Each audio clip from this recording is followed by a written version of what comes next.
Dan siapakah orang yang paling kemungkinan? Iblis menjawab,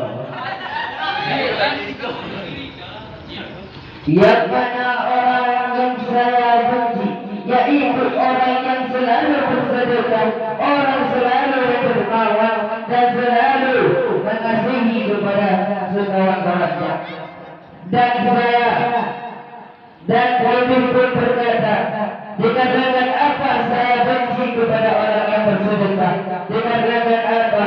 Karena tiap-tiap orang yang fasik yang mampu bersedekah dengan seorang mungkin, dia pasti akan dimasukkan ke dalam surganya Allah. Maka begitu saya benci dengan orang yang bersedekah.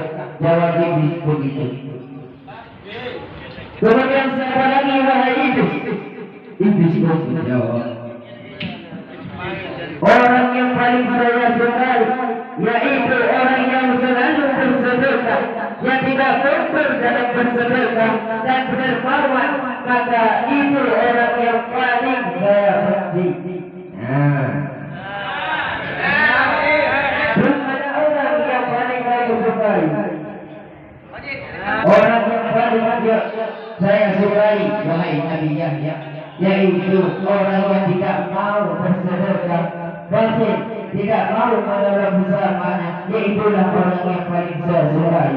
Jawab iblis begitu. Lantas apa kita hari ini tidak mau bersedekah?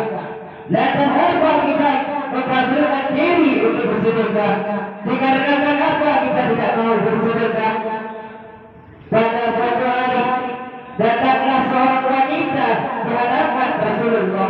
Bertanya wanita tersebut kepada Rasulullah, wahai Rasulullah, kenapa tanganku mulai terbakar dan kenapa tanganku mulai keriput seperti ini? Rasulullah menjawab, semalam kamu ada mimpi apa wahai wanita? Aku bermimpi wahai Rasulullah bahwa ibu aku dalam neraka. Terus saya bertanya kepada ibu saya bertanya kepada ibu, wahai ibu, kenapa kamu di dalam neraka?